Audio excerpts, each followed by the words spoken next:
Bonjour à tous, bienvenue si vous nous rejoignez sur Le Figaro TV. Nicolas est un jeune trentenaire, il est diplômé, actif, il travaille, mais il en a marre de payer pour tout le monde. Vous avez peut-être entendu parler de ce mouvement Nicolas qui paie, mouvement devenu viral sur les réseaux sociaux. Il exprime le ras-le-bol de ces jeunes actifs qui ne veulent plus financer les abus de notre modèle social. C'est en tout cas ce qu'ils disent. On en parle en tout début d'émission avec Guillaume Roquette. Y a-t-il un islamo-gauchisme à l'université? Non, répond le ministre de l'Enseignement supérieur, Philippe Baptiste. Il a suscité une polémique alors que les témoignages, les rapports se multiplient. Pourtant, pour mettre en garde contre les dérives qui touchent de plus en plus nos établissements, le politologue et spécialiste des questions religieuses Bernard Rouget nous donnera son point de vue sur cette polémique. Et puis l'écologie politique est-elle à bout de souffle? C'est en tout cas ce que pense Bertrand Alliot. Il a milité pendant de nombreuses années au sein de divers mouvements environnementaux avant d'en prendre ses distances assez largement. Il dénonce une écologie devenue religion dans son dernier livre. Il nous expliquera tout cela, ce sera en troisième partie.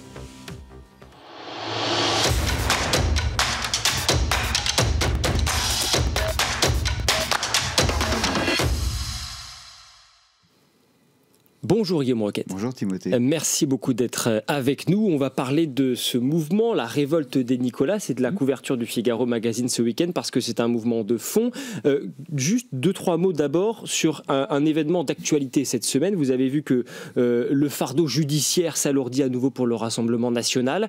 Et c'est un élément important parce que ça peut jouer évidemment dans la perspective des prochaines élections. Peut-être, en tous les cas, une nouvelle affaire de prêts, de dons prétendument illégaux qui percutent donc le calendrier politique du parti à la flamme. Les locaux ont été perquisitionnés hier. Ce sont essentiellement des prêts de particuliers qui sont dans le viseur de la justice. Que vous inspire, Guillaume, cette nouvelle affaire qui touche quand même une nouvelle fois le Rassemblement national?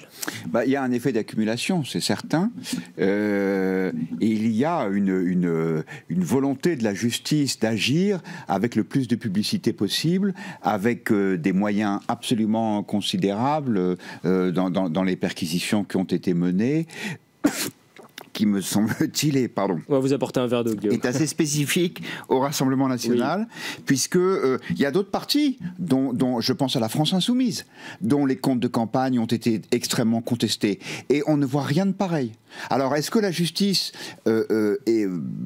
poursuit un combat politique contre le RN? Aujourd'hui, c'est trop tôt pour le dire sur cette affaire.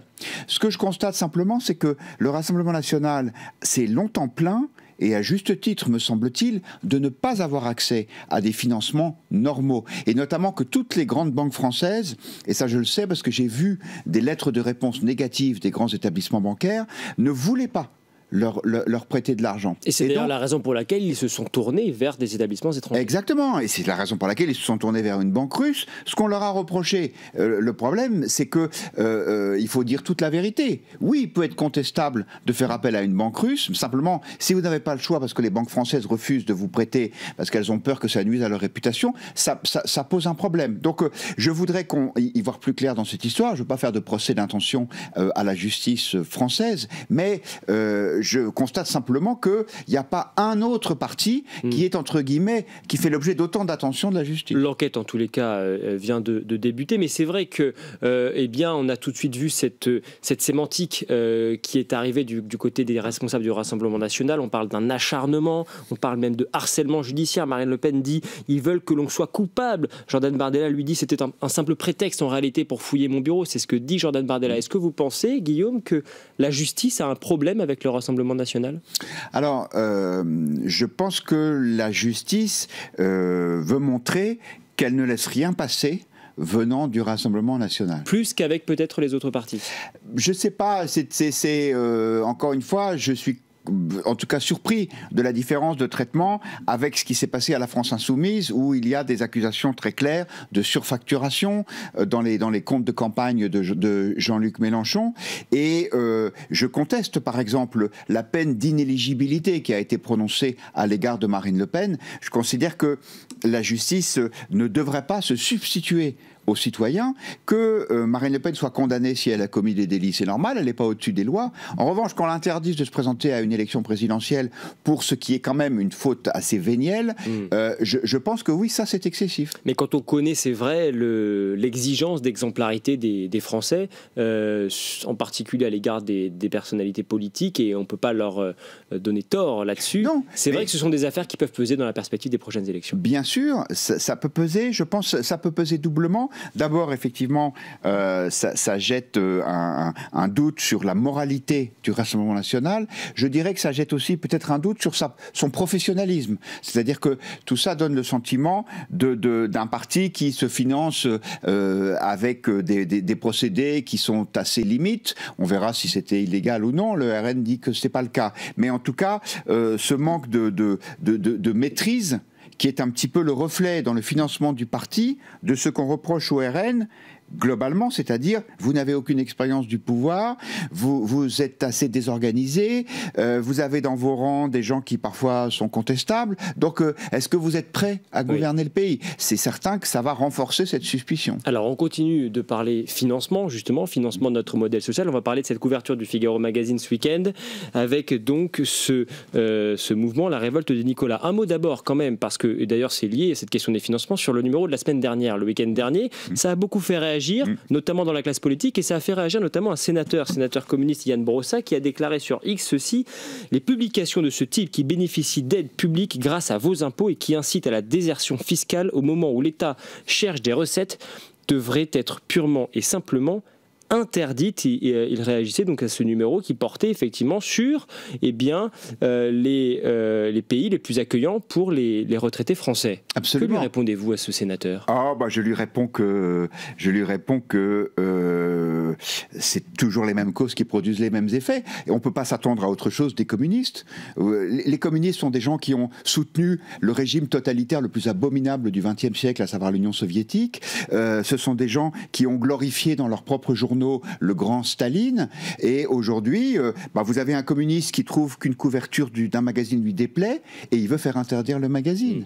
Et je dirais que c'est assez dérisoire, parce que grâce au ciel, les Français savent qui sont ces gens et quel est leur substrat. Mais je trouve que c'est intéressant parce que c'est cette gauche-là qui s'unit. C'est cette gauche-là qui fait alliance avec le Parti socialiste, avec les écologistes, pour supposément barrer la route au parti extrémiste. Mais où est-ce qu'il est, l'extrémisme, s'il n'est pas dans le Parti communiste? Moi, je suis très surpris, non pas de cette demande de Yann Brossa, effectivement, encore une fois, c'est leur tempérament, c'est le réflexe des communistes, mais qu'il n'y ait pas eu davantage de gens, en particulier à gauche, mais aussi à droite, qui est protesté contre cette déclaration. Moi, j'ai attendu tout le week-end d'avoir des messages de responsables politiques pour soutenir le Figaro Magazine. J'en ai pas eu un seul. Message, effectivement, en tout cas à propos de ce sénateur, assez choquant, et qui ne nous empêche pas de continuer de poser effectivement les questions, de poser ce débat de fond, en particulier,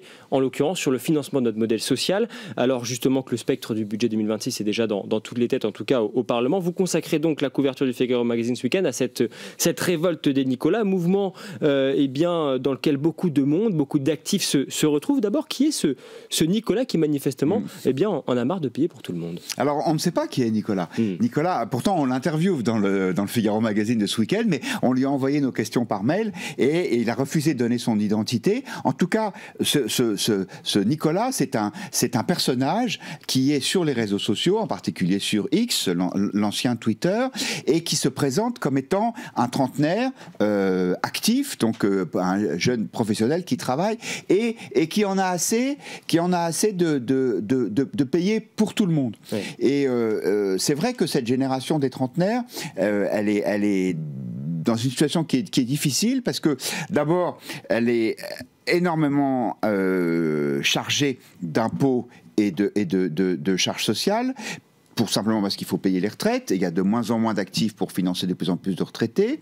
Ça ne va pas s'arranger compte tenu de l'évolution de la démographie. Donc ces jeunes trentenaires, ils disent « Ok, nous on paye pour les anciens d'aujourd'hui, après tout c'est normal, c'est le système, sauf que qui paiera pour nous ?» Oui. Comme il n'y a plus d'enfants, donc on paye entre guillemets à fond perdu. Et puis, si je peux me permettre d'être un tout petit peu plus long que d'habitude, il y a deux autres sujets. Le deuxième, c'est la difficulté d'accès au logement. parce que dans les grandes métropoles, l'immobilier est devenu inaccessible, les prix sont devenus beaucoup trop chers. Et puis, un troisième problème, c'est que comme la France n'a quasiment plus de croissance depuis 10 ans, les salaires stagnent.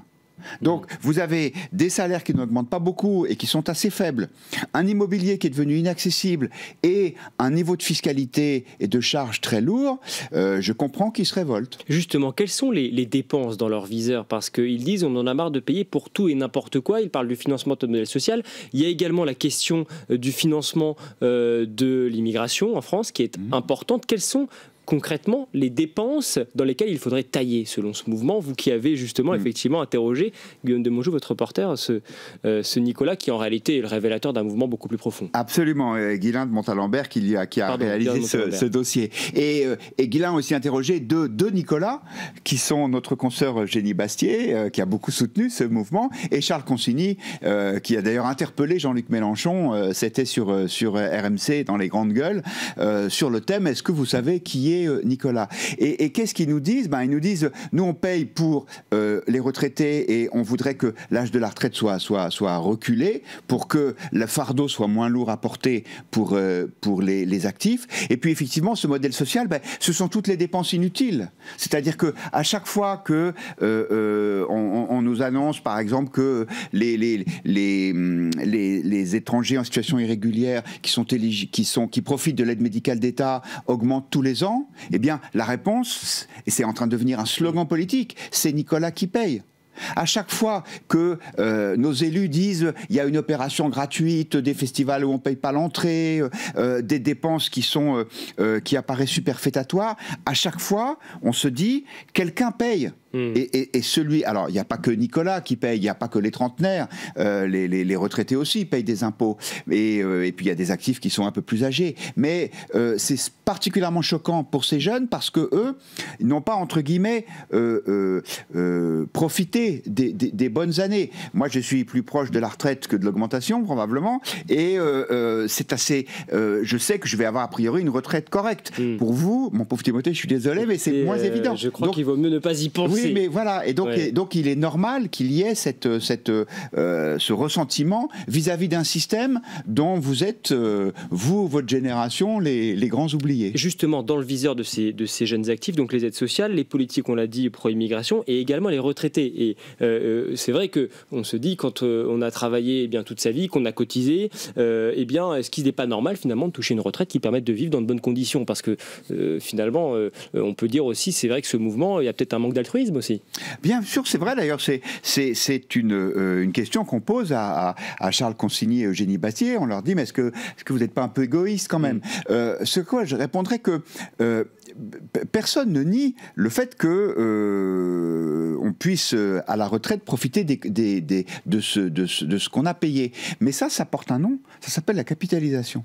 Donc, effectivement, quand vous faites ça, c'est-à-dire que vous épargnez toute votre vie pour profiter à la retraite, ça, c'est très bien parce que c'est un système qui fait que vous tirez les fruits de votre épargne. Mais notre système, c'est un système par répartition. C'est-à-dire que aujourd'hui, ce n'est pas l'argent cotisé qui sert à financer les retraites, c'est l'argent que payent chaque mois les actifs. Et c'est ce déséquilibre qui pose problème. Donc ce n'est pas une question de vouloir prendre aux retraités, c'est simplement faire le constat de dire que le système tel qu'il est actuellement avec l'évolution démographique, il ne tient pas la route. C'est la raison pour laquelle d'ailleurs il y a eu ces réformes des retraites qui sont absolument indispensables avec le report de l'âge légal. Alors justement, ces réformes des retraites, l'exécutif continue de chercher des solutions pour tenter de résorber le déficit avec donc ce budget 2026 qui arrive. François Bayrou doit présenter les grandes orientations budgétaire la semaine prochaine, ce sera normalement mardi. Il n'a pas d'autre choix, François Bayrou, que d'entendre la grogne de ce type de mouvement. Oui. Je pense qu'il va falloir qu'il soit très vigilant pour résister à la tentation d'augmenter les impôts. Parce que la vérité, c'est que l'État manque foncièrement de courage. En plus, il manque aussi de majorité à l'Assemblée nationale pour pouvoir prendre des mesures fortes. Donc ça, c'est pas la faute de François Bayrou, c'est la faute d'Emmanuel Macron qui nous a mis dans cette mélasse avec la dissolution. Et effectivement, si il y a, je pense, la moindre tentative d'augmenter les cotisations sociales ou d'augmenter les impôts, il va y avoir des réactions très fortes dans le pays et elles seront légitimes. régime. Nous avons tous les jours les preuves de la gabegie dans la dépense publique. Il n'y a pas un pays au monde où le poids des prélèvements obligatoires est plus fort qu'en France. Peut-être en Corée du Nord, mais on n'en est pas encore revenu là en termes de système économique. Et donc, ou bien l'État enfin taille dans ses dépenses, ou bien oui, je pense qu'il y aura des nouveaux gilets jaunes. Et c'est vrai que la pression s'accentue sur le Premier ministre, sur l'exécutif. Rapport dévoilé la semaine dernière, la Cour des comptes dit ceci, elle juge la réduction du déficit insuffisante pour enrayer la dérive de la dette publique en 2025. On est heureux de l'entendre de la part de la Cour des comptes, parce que c'est ce que nous disions dans cette émission, nous l'avons dit tout au long de l'année, Guillaume. Le problème, c'est que la situation politique n'a pas particulièrement évolué. Non, effectivement, et donc c'est un peu qui tout double pour François Bayrou, puisque vous avez d'un côté le RN et les Républicains qui disent si vous augmentez les impôts, on vous censure, et de l'autre côté la gauche qui va menacer de censurer si on touche à ce qui est une partie importante de leur électorat, c'est-à-dire la fonction publique. Or, on sait très bien que c'est ce qu'il faut faire, c'est-à-dire qu'il faut couper les crédits partout. Il faut sauf probablement sur la défense et le ministère de l'Intérieur. Est-ce que vous pensez que François Bayrou doit, mardi prochain, dire concrètement, employer le mot de cure d'austérité ? Oui, je pense qu'il peut le dire, mais il faut qu'il le fasse. Parce que jusqu'à présent, les discours martiaux sur le thème « ça ne peut plus durer comme ça, il faut que ça cesse », on les connaît par cœur, on les a entendus 1000 fois. Maintenant, ce qu'on va voir, c'est s'il y a des actes ou non. J'espère que François Bayrou prendra le risque politique d'être courageux. Le risque politique, il y en a un autre également, c'est celui de la piste de l'année blanche. Et c'est une hypothèse qui est sur la table. Le ministre du Commerce extérieur, Laurent Saint-Martin, l'a lui-même reconnu le week-end dernier, piste sur la table qui consisterait donc à geler pour un an les retraites, les prestations sociales, le barème de l'impôt sur le revenu également. Est-ce que vous pensez que c'est une piste bien qu'il faut creuser? Oui, c'est probablement la pire des solutions, à l'exception de toutes les autres. C'est-à-dire que, en fait, une année blanche, c'est une non-décision. C'est-à-dire de dire, on reproduit la situation de l'année précédente, et comme la dépense publique a une tendance mécanique à augmenter, eh bien là, elle n'augmenterait pas. C'est-à-dire qu'on referait en 2025 le même budget qu'en 2025. En 2026, on referait, pour l'année 2026, le même budget qu'en 2025. De toute façon, donc c'est un non-choix, entre guillemets, mais c'est le moins dangereux, parce que ça ne donne pas d'angle d'attaque aux différentes oppositions. De toute façon, je pense qu'on va y arriver à cette année blanche. Je vais vous dire, ou bien on va y arriver parce que c'est le choix du Premier ministre, ou bien on va y arriver parce que s'il n'y a plus de majorité et s'il y a censure, il n'y aura pas de budget. Et dans ces cas-là, qu'est-ce qui se passe ? On reconduit automatiquement, mois après mois, le budget de l'année précédente, ce qui est une forme d'année blanche. Et les débats, en tous les cas, s'annoncent houleux. On suivra cela, évidemment, très attentivement, les débats sur le budget qui vont arriver à l'automne. Mais dès mardi prochain, donc, les annonces de François Bayrou sur les orientations budgétaires. Merci beaucoup, Guillaume Roquette. À retrouver en kiosque donc le numéro du Figaro Magazine, le dernier numéro, la révolte des Nicolas, ces jeunes actifs qui considèrent qu'ils paient pour tout le monde. Dossier très intéressant, très instructif, à retrouver donc dès vendredi matin en kiosque. On va revenir également sur une autre actualité cette semaine, sur des propos qui ont beaucoup fait réagir le ministre de l'Enseignement supérieur, Philippe Baptiste. Il a affirmé lundi sur LCP que l'islamo-gauchisme n'existait pas à l'université, des propos qu'il a d'ailleurs maintenus au Figaro, tout en reconnaissant, je le cite, que la France insoumise agite ses réseaux dans l'université pour tenter d'y mettre le feu. On va revenir sur cette polémique. On va demander son point de vue au spécialiste de la montée de l'islamisme en France, le sociologue Bernard Rougier. Maintenant, est-ce que derrière tout ça, il y a un amalgame de temps en temps qui est fait par certains en parlant d'islamo-gauchisme? Ce terme-là n'existe pas, et honnêtement, il n'existe pas en tant que terme universitaire, il n'est même pas bien défini, donc cette notion n'existe pas. Donc j'ai envie de dire, autant oui, il y a des abus, et il faut être extrêmement vigilant, autant se dire qu'il y a un mouvement qui est conçu pour prendre le pouvoir au sein des universités, un mouvement islamo-gauchiste qui serait là en train de vouloir prendre le pouvoir au sein de telle ou telle université. Non, je ne crois pas que ce soit la réalité. Bonjour Bernard Rougier. Bonjour. Merci d'être avec nous. Vous êtes sociologue, donc spécialiste du Moyen-Orient, auteur en 2020 d'un livre qui avait beaucoup fait réagir à l'époque, Territoire conquis de l'islamisme, le fruit d'une longue enquête, minutieuse enquête, en particulier dans un certain nombre de quartiers que vous aviez mené, cette enquête avec des étudiants, et qui avait encore une fois révélé un certain nombre de choses. Que vous inspirent ces propos donc du ministre de l'Enseignement supérieur, Philippe Baptiste? C'est du déni. Je pense qu'il sait que le phénomène existe et qu'il veut éviter d'avoir les habituelles réactions, les cris d'orfraie, les mobilisations, la dénonciation du macartisme, de l'autoritarisme d'État, etc. Ça vous a surpris qu'il dise ceci sur LCP? Parce que oui et non. L'une de ses prédécesseurs, Frédérique Vidal à l'époque, avait elle dit l'extrême inverse. Mais justement, et elle en avait payé le prix assez fort en termes de réaction et de réaction d'indignation. Et ce qui est quand même étonnant, c'est qu'évidemment que le phénomène existe. Évidemment, il est, si vous voulez, on pourra en reparler évidemment, porté par des mouvements ou une sensibilité plus exactement d'extrême gauche, et que cette sensibilité existe dans l'université, il n'y a aucun problème. Mais ce qu'il faut, c'est maintenir un certain pluralisme. Et donc, Gilles Kepel, moi-même et d'autres personnes demandent simplement que ce pluralisme soit assuré. Or, ce courant a des moyens considérables, c'est lui qui a le pouvoir. Parce que quand il crie à la persécution, il cache évidemment que les recrutements, les budgets, une partie des revues scientifiques, les évaluations, ce sont des gens de cette sensibilité, au moins dans le champ qui est le mien, qui le font. Et donc le pouvoir réel, le pouvoir universitaire, le pouvoir d'influence, le pouvoir d'obtention de crédit, c'est eux qui l'ont. Et de temps en temps, il est normal qu'on demande à l'État de remplir sa mission essentielle, qui est d'assurer le pluralisme, et d'assurer le pluralisme à l'université. Cela étant, c'est pas nouveau. Si nous avions été dans les années 50, la plupart des universitaires étaient marxistes, et les non-marxistes ont eu énormément de mal à avoir une position dans l'université. C'était Simon Leys, si vous en souvenez, l'écrivain et spécialiste de la Chine, qui était parti en Australie parce qu'il n'a pas trouvé de poste en Europe et en France.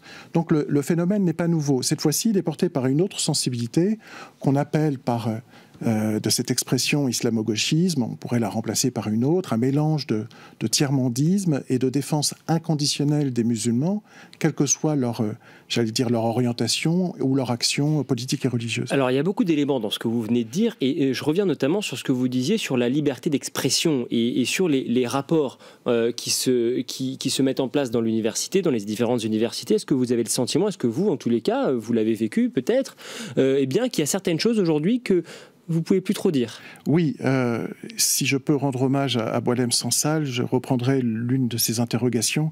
À quel moment avons-nous cessé d'être intelligents ou simplement attentifs? Qu'est-ce qui s'est passé sur les 25 dernières années pour que les choses changent totalement? Quand j'ai publié mon livre, le dernier, Les territoires conquis de l'islamisme, l'enquête portait sur l'offre d'islam, en montrant le poids des réseaux islamistes transnationaux, frères musulmans, salafistes, dans l'offre d'islam en France.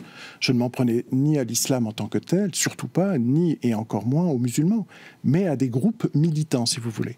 J'ai fait l'objet, évidemment, de critiques extrêmement dures, qui n'ont pas tellement porté sur le fond, mais qui ont porté sur ma personne.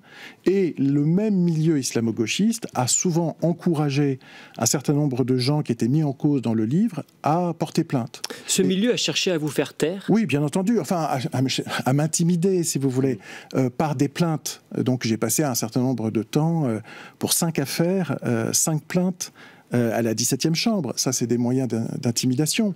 Consacré à une revue qui a été, je ne sais pas comment, reconnue comme revue scientifique du CNRS, alors que c'est une revue militante d'extrême gauche, comme intellectuelle identitaire, c'est exactement un procédé stalinien pour essayer de caricaturer tout mon parcours intellectuel et académique. C'est une honte. Est-ce que vous avez reçu, malgré tout, du soutien par rapport à cela?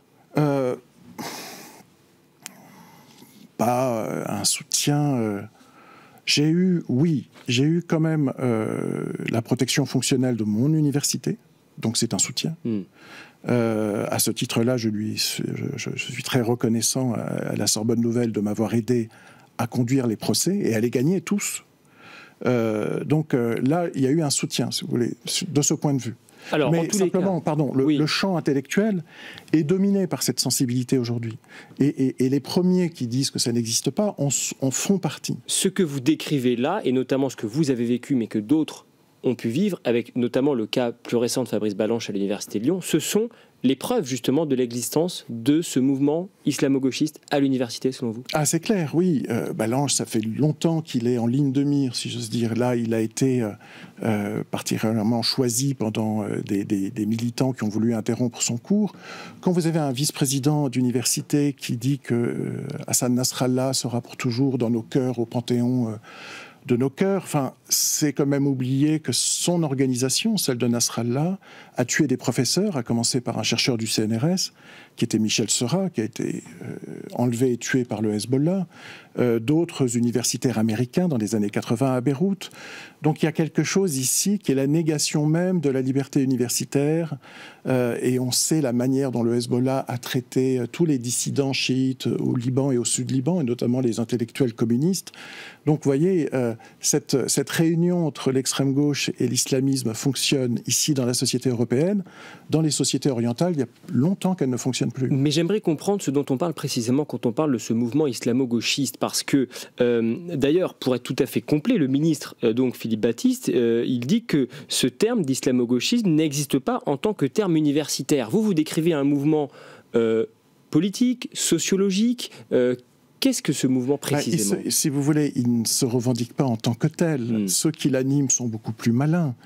Ce sont, encore une fois, des militants d'extrême gauche qui considèrent que les musulmans dans le monde ont le statut de population discriminée et oppressée, et que par conséquent, il ne faut pas critiquer la religion, et encore moins critiquer l'islamisme, parce que ça serait infliger une violence symbolique à des dominés.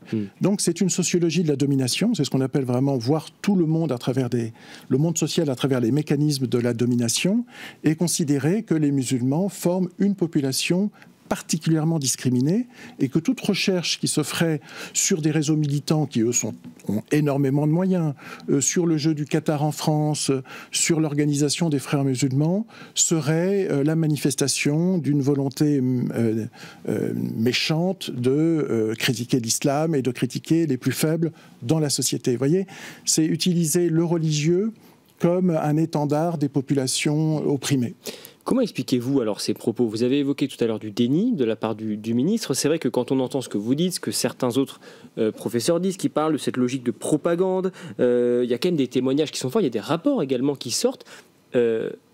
Frédéric Vidal également, l'une des prédécesseurs, qui disait l'extrême inverse. Que se passe-t-il? Manifestement, ils ne vont peut-être pas dans les mêmes universités? Le ministre a une formation de scientifique, il est ingénieur de formation, je crois le savoir. Mais il est lui-même universitaire, il connaît il est lui-même universitaire, monde. Mais il n'est peut-être pas directement confronté à l'université de Compiègne à ces phénomènes. Il faut les avoir rencontrés, si vous voulez. Il faut comprendre la violence. Alors, il y a des influences intellectuelles. Il y a ce qu'on appelle le wokisme, l'influence d'Edouard Saïd. Tous ces gens-là considèrent que le problème, ce sont les chercheurs, ce sont les orientalistes, c'est le regard orientaliste. Et qu'il n'y a pas de problème en dehors des récits qu'on peut faire sur, par exemple, les groupes islamistes. Que la critique, elle doit porter sur la production intellectuelle de ceux qui ne pensent pas comme les autres. Moi, en l'occurrence, par rapport à eux. Et donc, vous voyez, on a ici une volonté de corriger en quelque sorte les livres, les auteurs qui ne rentrent pas dans le rang. Maintenant, pour répondre à votre question, chez les acteurs de cet islamo-gauchisme, il y a une stratégie. C'est-à-dire qu'il y a des gens qui sont de bonne foi avec eux et qui considèrent que l'exécutif n'a pas à se mêler de la vie universitaire, sans voir que la vie universitaire, son pluralisme est elle-même menacée de l'intérieur. Et parmi ces éléments, entre guillemets, islamo-gauchistes, vous avez des stratèges, des intellectuels qui veulent transformer le champ de la recherche et rendre en quelque sorte aveugle la France sur les dangers qui la guettent, sur son environnement régional, sur les groupes islamistes, sur les interactions entre État et islamistes, etc. Donc il y a derrière une stratégie d'infiltration, d'influence, qui passe par le champ intellectuel. Ceux qui en sont les acteurs ont parfaitement compris l'importance des travaux intellectuels et veulent en quelque sorte montrer qu'il y a l'État avec ses rapports, son intention hostile distille et qui multiplie les rapports sur les frères musulmans, et il y aurait une université donc, qui dirait la vérité et qui serait méprisée. Mais c'est vrai que l'université est connue, l'université française, pour sa forte politisation. Là aussi, c'est ce que dit aussi le ministre. Mais vous, ce que vous décrivez, c'est finalement un changement de nature. Oui, qu'elle ait été politisée, c'est vrai, mais elle a quand même su, notamment dans les années 70-80, malgré sa politisation, maintenir du pluralisme. Dans le champ qui est le mien, c'est-à-dire les études orientales, les études arabes, les études sur le fondamentalisme religieux, si vous voulez, ce pluralisme est en voie de disparition. Le fait qu'ils tiennent une partie de l'université, les recrutements, font que les jeunes étudiants vont choisir plutôt des sujets sur l'islamophobie d'État, plutôt que de travailler sur l'islamisme. L'un des effets de cette prise de pouvoir à l'université, c'est que le mot même d'islamisme est plus ou moins récusé, comme étant un mot finalement peu scientifique, associé à des entreprises douteuses, etc., et que le phénomène n'existe pas. Donc on a quand même des stratégies de pouvoir, des stratégies intellectuelles, des stratégies d'influence qui font qu'à l'avenir, on risque d'avoir de moins en moins de travaux sur ces acteurs islamistes, sur leur soutien politique étranger, sur le rôle des États dans ces stratégies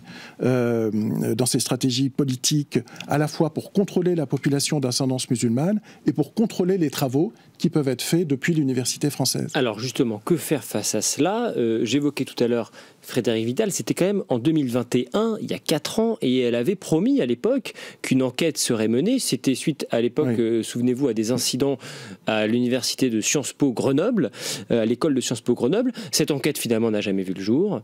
Il est urgent de le faire, selon vous, ce travail ? Oui, mais il faut bien le faire. C'est-à-dire que dès que vous aurez le début de cette démarche, vous aurez les présidents d'université, l'association des présidents d'université, la majorité de mes collègues qui vont pétitionner et dire que c'est une honte et une atteinte à leur liberté. C'est presque inévitable. Donc il faut que ça soit fait dans un contexte plus apaisé, à travers des travaux, des preuves. Si vous voulez, moi je peux montrer très facilement qu'un certain nombre d'intellectuels, de directeurs de recherche au CNRS, de professeurs d'université ou de maîtres de conférences, non seulement conseillent un certain nombre de groupes religieux islamistes, mais s'associent au processus de décision et sont dans une situation même plus de complaisance, mais d'accompagnement. Vous dites, vous pouvez le montrer, vous avez des preuves de cela ? Oui, bien sûr. Quel type de preuves ? Il y a un certain nombre de photos, un certain nombre de déclarations, mais les intéressés, en quelque sorte, ne s'en cachent pas. Certains restent plutôt discrets, quand même, sur leur engagement militant. D'autres le revendiquent tout à fait, en considérant que ça correspond à leur définition du métier d'universitaire. C'est-à-dire que le changement, également, c'est que moi, j'ai été élevé dans la distance critique, la lecture de Max Weber, l'effort évidemment, pour tendre vers l'objectivité, tout en sachant que l'objectivité totale est impossible, mais en tous les cas, d'avoir, en travaillant sur le réel, d'apporter les preuves de ce qu'on dit, comme étant non pas une traduction de ce que je veux montrer, mais une traduction de ce qui existe. Donc on a beaucoup insisté, au long de ma formation à Sciences Po Paris, sur le travail empirique. Cette nouvelle sensibilité considère que de toute façon, il n'y a que des récits sur le monde, que le monde objectif n'existe pas, il n'est que ce qu'on va en dire, et par conséquent, il faut en dire autre chose pour que ce monde change, ou en tous les cas, qu'on insiste sur différentes dimensions, et qu'on oublie d'autres dimensions. Et le travail militant, pour eux, ne se sépare pas du travail universitaire. Est-ce qu'il y a, selon vous, aujourd'hui, un immobilisme politique sur ces questions-là ? Pour des raisons institutionnelles évidentes, oui. Ceux qui voudraient avancer ne peuvent pas, sont contraints. Les différents ministres de l'enseignement supérieur, je pense, ont été surtout animés par une mission essentielle, surtout ne pas provoquer d'incidents, garder la jeunesse étudiante à peu près sous contrôle. Et évidemment, la position du ministre, selon moi, est une position d'opportunité. Il ne faut pas soulever un problème aussi, pour lui, accessoire que l'islamo-gauchisme. Mais on évoquait par exemple cette étude. À qui faudrait-il la confier, selon vous ? Si on la confie au CNRS, le problème, c'est qu'une partie des gens du CNRS sont eux-mêmes l'acteur du processus qu'ils devraient dénoncer. Donc ça paraît difficile. Il faudrait un comité d'universitaires hors de soupçon, ou en tous les cas suffisamment pluraliste, ayant suffisamment d'autorité, pour travailler sur le phénomène, montrer les rapprochements, les proximités entre les intellectuels, les universitaires et les mouvements militants, Ça, je pense que ça serait extrêmement intéressant, et de voir comment progressivement le champ de la recherche se transforme à cause de ces proximités. Vous avez beaucoup travaillé sur justement effectivement les réseaux islamistes qui gangrènent finalement. Là, on parle de nos universités. Vous avez beaucoup travaillé notamment sur les quartiers parce qu'en réalité, il y a un combat de fond qui est énorme à mener. Les universités ne sont pas le seul lieu concerné. C'est un travail qui doit être fait bien au-delà. On parle d'une étude sur les universités, mais en fait, c'est un travail de fond au niveau français, même au niveau européen. Oui, c'est un travail qui doit être fait. Vous abordez le niveau européen qui est très important, puisqu'une partie du problème, ce sont évidemment les financements européens, ce qu'on appelle les ERC, European Research Council. C'est beaucoup d'argent. On est tous maintenant devenus des entrepreneurs, tous nous universitaires. Notre mission consiste à trouver de l'argent. Et comme le champ s'est notamment transformé, parce qu'une partie de cet argent provient de l'Europe et que l'Europe va financer des travaux sur l'islamophobie, l'Europe va financer des travaux sur le racisme dissimulé des systèmes politiques nationaux, va travailler sur l'inclusion, sur l'altérité, sur la construction de l'autre. Voilà à peu près depuis une vingtaine d'années les programmes de recherche qui ont été financés à coup de millions. Est-ce que vous diriez justement que l'Europe est finalement le cheval de Troie de cette guerre de basse intensité contre la France, pour reprendre l'expression de l'anthropologue Florence Berger-Bacler? Oui, la France cherche à modifier, à montrer que le concept d'islamophobie n'est pas un concept scientifique, ne peut pas être reçu en tant que tel. Il y a quelques années, j'avais été chargé de faire un audit des travaux de l'Union européenne en sciences sociales. Je l'avais fait avec Gilles Kepel et on avait été frappé par, évidemment, le caractère extrêmement politique de tous les sujets de tous les programmes, de tous les dossiers qui avaient été financés par l'Union européenne, en considérant que on peut tout à fait travailler sur les représentations, les stéréotypes, c'est tout à fait légitime, à condition de laisser aussi du pluralisme dans l'université et des financements pour les programmes qui travaillent sur les groupes fondamentalistes. Merci beaucoup, merci Bernard Rougier. En tout cas, votre message est passé, votre expérience de terrain, et puis évidemment cette expertise donc à retrouver notamment dans votre livre Les territoires conquis de l'islamisme, paru en 2020 au PUF, je crois, et qui est à retrouver évidemment sur Internet si vous vouliez lire ce livre. Merci beaucoup Bernard. Merci à vous. Rougier, dans l'actualité également cette semaine, les questions environnementales. Vous savez que les débats sont vifs, sont houleux à l'Assemblée. La question des ZFE, la question des éoliennes, faut-il un moratoire ou non, la question de la place du nucléaire également. On parle de tous ces sujets dans un instant avec Bertrand Alliot qui publie un livre, là aussi, très remarqué, Comprendre l'incroyable écologie quand l'écologie devient religion. Il nous explique ça dans un instant. Mais nous n'avons pas besoin de cette énergie. C'est une aberration. C'est un choix purement idéologique qui va être payé par les gueux, par les classes populaires. Et je vais vous dire comment ça passe. Ça passe par une taxe que vous ne regardez même pas sur votre facture. Je vous l'avais même jamais vue, qui s'appelle l'accise. Et donc, il a été très clair. On garantit 200 € du mégawattheure, alors que le vrai prix du marché est autour de 50, voire en dessous en ce moment. Et c'est tous les gens qui nous écoutent qui vont payer. On a une facture. Le peuple ne peut plus encaisser encore un doublement de sa facture. Les gens qui ont 300 € de facture EDF, ils ne peuvent pas passer à 600. Bonjour Bertrand Alliot. Bonjour. Merci beaucoup d'être avec nous. Vous êtes ingénieur en gestion de l'environnement, très engagé sur toutes les questions écologiques depuis plus de 30 ans. Vous avez notamment milité pendant de nombreuses années à la Ligue pour la protection des oiseaux. Aujourd'hui, vous êtes porte-parole d'une association, Action Écologie, et vous publiez ce livre que voici, Comprendre l'incroyable écologie, analyse d'un écolo traître. Livre dans lequel vous expliquez justement pourquoi vous avez pris beaucoup de recul avec ces mouvements, ce mouvement environnemental. Vous fustigez aujourd'hui le discours alarmiste, la vision quasi religieuse, idéologique qu'a pris ce mouvement, selon vous, en dépassant la simple question justement de la défense de l'environnement. On va reparler de tous ces sujets bien sûr. D'abord, l'actualité, ce sont au Parlement ces deux textes qui ont chacun fait couler beaucoup d'encre et qui ont été examinés cette semaine. La loi Duplon, d'abord, définitivement adoptée, qui vise, selon ses défenseurs, en tous les cas, à lever les contraintes qui pèsent sur les agriculteurs. Et puis le texte d'Yves-Remillet, adopté par le Sénat et qui porte, lui, sur la programmation énergétique, la simplification normative de ce secteur. Que vous ont inspiré ces débats sur ces deux textes, débats extrêmement houleux et qui montrent qu'il y a vraiment un clivage aujourd'hui sur les questions écologiques, environnementales? Ça, c'est clair, c'est un énorme clivage parce que les mesures écologiques, notamment qui sont prises dans le cadre du pacte vert européen, sont en train d'asphyxier un peu l'économie. les agriculteurs par exemple, et tout un tas de professions en fait. Et donc on a besoin de respirer. Parce que sur les sujets environnementaux, ce qu'il faut comprendre, c'est que nous avons énormément progressé depuis les années 60, en fait. Il y a eu énormément de mesures. Et donc, en rajouter encore, c'est poursuivre ou c'est commencer à asphyxier l'économie. Là, en l'occurrence, c'est plutôt un retour en arrière. C'est ce que disent en tout cas les opposants à ces textes, notamment sur la simplification. Ça veut dire quand même donner plus de souplesse. Et certains vont dire, vos anciens amis, j'allais dire, disent, bah non, ce sont des renoncements majeurs en termes d'écologie. Ce sont des renoncements, oui, mais des renoncements qui sont pas, si vous voulez, à partir du moment où on est allé trop loin sur certaines mesures environnementales, il faut renoncer à certaines choses. Sinon, on ne pourra plus rien faire sur notre territoire. C'est déjà un peu le cas. Hein. Donc, il faut vraiment lâcher un peu prise sur ces questions-là. Parce que nous ne sommes pas dans les années 60 et l'état de l'environnement s'est beaucoup amélioré. Avec des élus, notamment des élus de gauche, qui dénoncent, par exemple, à propos de la loi Duplon, un traité de soumission à l'agrochimie. C'est ce que dit l'insoumise Aurélie Trouvé.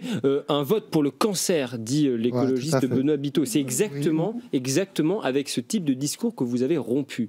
Pourquoi ? Hugo Clément a dit la même chose. Hein, vous avez voté pour le cancer des enfants. On voit qu'on est dans l'exagération de l'acétamipride. Voilà, exactement. Le pesticide. Je le prononce peut-être pas correctement, mais en tout cas, on est là-dedans. En tous les cas, ces produits chimiques. Pourquoi avoir décidé justement de rompre avec ces discours-là ? Parce qu'en fait, il y a un catastrophisme complètement exacerbé, et je me rends compte, si vous voulez, malgré les avancées extraordinaires qu'il y a eu, que de plus en plus, si vous voulez, on est en train de détruire le pacte social, en fait, français ou européen de façon générale.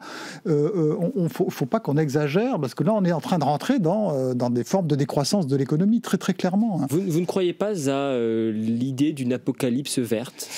Non, je crois pas. Non, il peut y avoir l'apocalypse. Il y a des raisons pour lesquelles des sociétés peuvent s'effondrer. Moi, je crois pas que ça viendra ni du climat, qui est aujourd'hui le grand sujet qui nourrit le catastrophisme écologique, ni de l'effondrement, ce qu'on appelle l'effondrement de la biodiversité. Je conteste beaucoup ce terme ou cette expression. Donc, je crois pas que nous en soyons là. Il y a beaucoup de bonnes nouvelles sur le côté environnemental. Et en fait, il y a une exagération de l'écologie parce qu'elle est rentrée dans une forme, de religiosité. En fait, l'écologie, pour la définir, si vous voulez, par rapport à l'environnement, par exemple, l'écologie, c'est identifier une crise existentielle et puis faire des politiques de salut public pour se sortir de cette crise, en fait. Donc, on est dans la question du salut. Et quand vous êtes dans cette question-là, vous allez générer du religieux, j'allais dire, puisque vous posez la question du salut. Qu'est-ce qui prend en charge la question du salut dans nos sociétés ? C'est la religion, en fait, ou l'idéologie qui n'est qu'une religion sans Dieu, en fait. Mais comment se fait-il que sur ces questions, à l'heure où, justement, notre pays est touché, par exemple, par un épisode de canicule, les projections climatiques sont assez préoccupantes. Comment se fait-il que nous ne parvenions pas justement à trouver un consensus ou en tous les cas à pouvoir discuter de manière assez apaisée et finalement on voit que les sujets écologiques sont en train de devenir des sujets de tension absolument majeurs aujourd'hui. Oui, on n'arrive pas à discuter. Alors je dirais que pourquoi la tension est en train d'augmenter aujourd'hui dans la société sur ce sujet-là ? C'est parce que nous changeons d'époque d'une certaine manière. Il va falloir qu'on libère un peu les énergies en revenant sur certaines mesures environnementales qui sont allées trop loin. Donc les objectifs de décarbonation, ils sont totalement délirants. À quelles mesures pensez-vous par exemple, le pacte vert européen, c'est faire de la décarbonation de l'économie totale à l'horizon 2050. C'est multiplié, c'est divisé par 50% à l'horizon, je crois, c'est 2040. Enfin, c'est absolument colossal. Et nous n'y arriverons jamais. Et d'ailleurs, toutes les politiques écologiques de ce type-là n'ont pas donné de résultats. Oui. C'est-à-dire que sur la quantité de CO2 dans l'atmosphère, ça n'a absolument pas changé. Vous n'avez aucune évolution. Donc, tous les centaines de milliards d'euros que nous avons mis sur cette question n'ont servi jusque-là à rien. Donc, et ça, c'est en train de détruire notre économie, très clairement.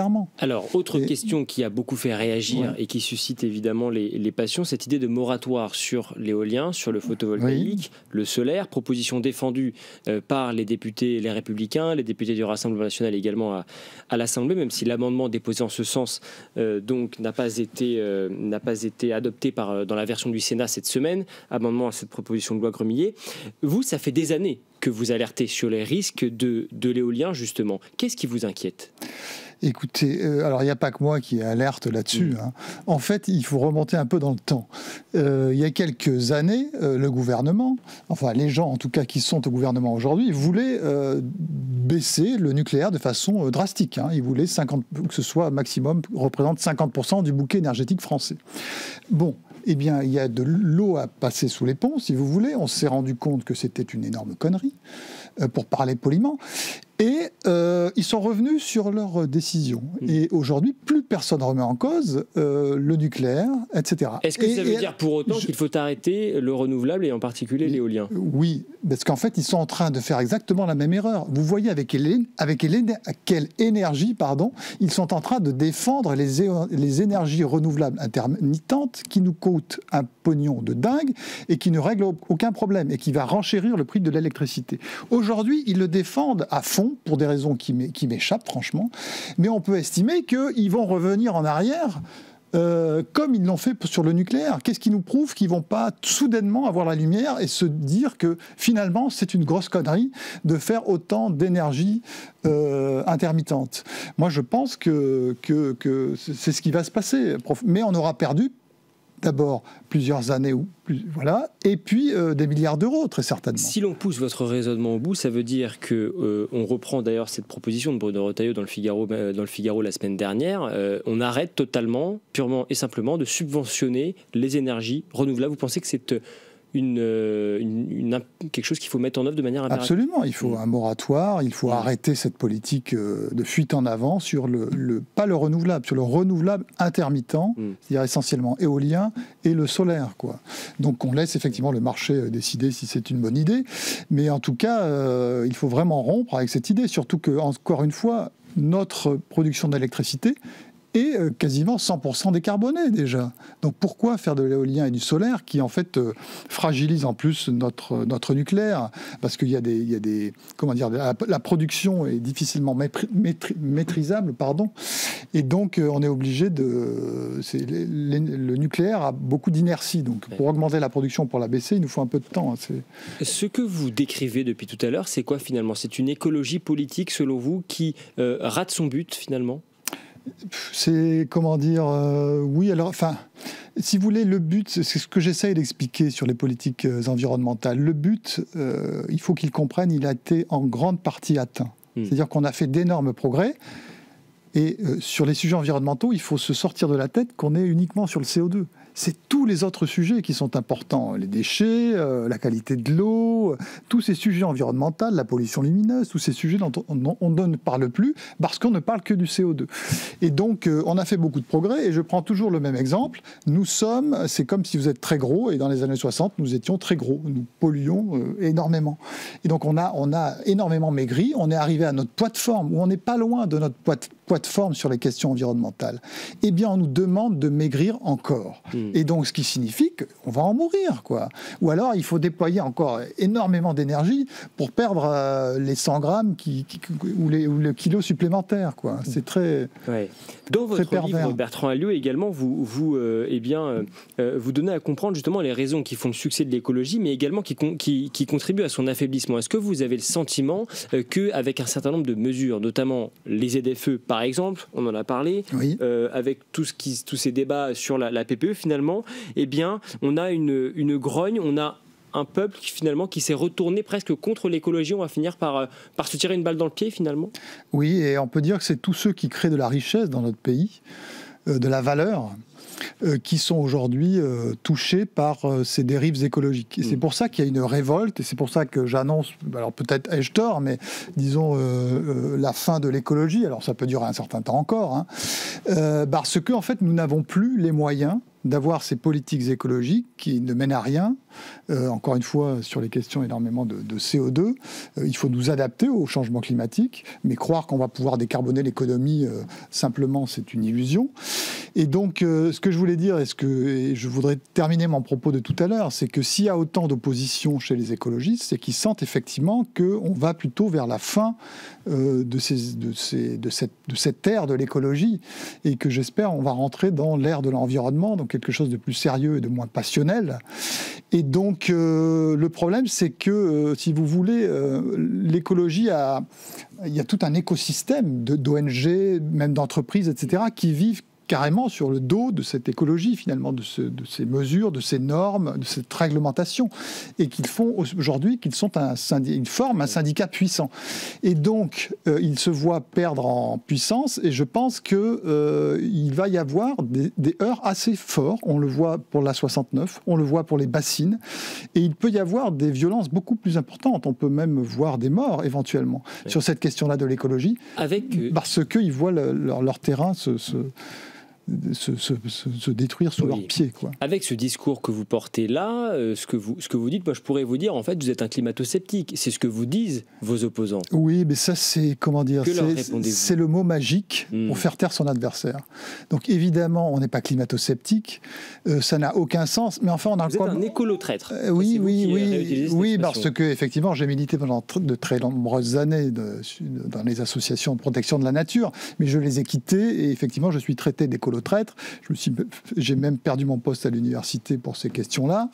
Donc, effectivement, oui, j'énerve pas mal de monde. Mais ce qui est incroyable, alors il y a quand même une personne, je voudrais quand même en parler, qui a finalement le même discours que moi, qui a basculé, c'est M. de Rugy, que vous avez reçu ici, et qui est dans le même genre vous voyez, il a défendu les PFAS, il a défendu un certain nombre de pesticides, etc. Avoir changé d'avis sur un certain nombre de sujets, par exemple le sujet emblématique du nucléaire. Bon, c'est pas le seul, mais c'est vrai que est-ce que c'est quoi finalement, c'est vous qui avez changé de discours, ou bien c'est l'écologie finalement qui a changé ? Non, l'écologie est restée la même. Ce qui a changé, c'est que la façon de penser de l'écologie est passée chez les élites, notamment chez les élites politiques et chez les élites médiatiques, même en partie. Donc l'écologie a toujours été la même.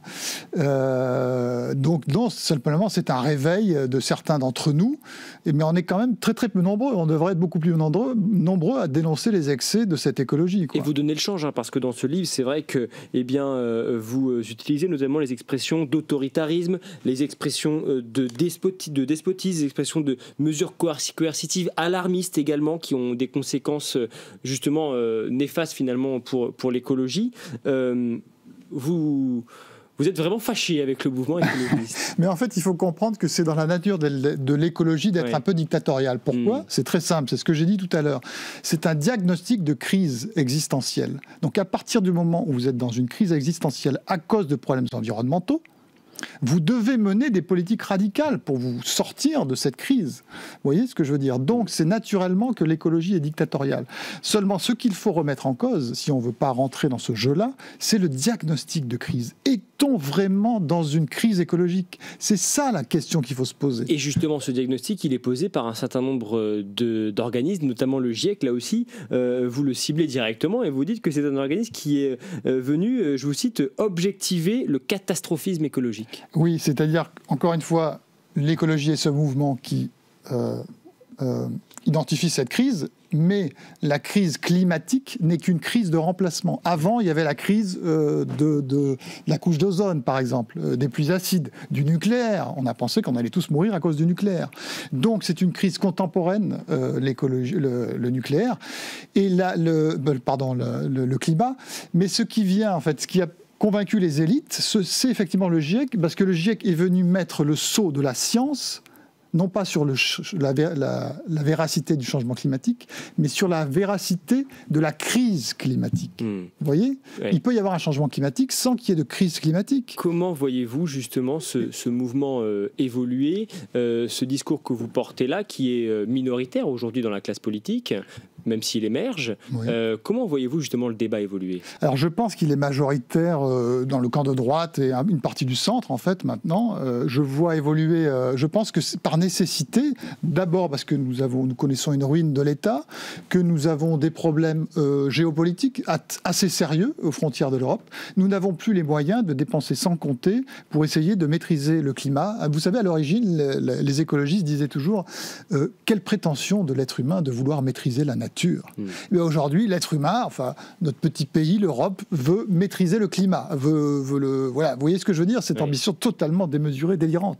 Non, la seule chose qu'on puisse faire sur le climat, c'est nous adapter, point barre. Donc toute autre politique est une perte de temps. Et c'est en tout cas le cœur de votre discours, comprendre l'incroyable écologie, analyse d'un écolo-traître avec la préface de Chantal Delsol. Merci beaucoup Bertrand Alliot. Je vous en prie, c'est moi qui vous remercie. Merci d'avoir été avec nous, à lire également votre grand entretien dans le Figaro Magazine du week-end dernier, mais à retrouver sur le Figaro.fr. Vous avez répondu aux questions d'Alexandre Devecchio. C'est la fin de cette émission. Merci beaucoup de nous avoir suivis. Point de vue revient bien sûr demain, toujours sur le Figaro TV. Excellent après-midi à tous.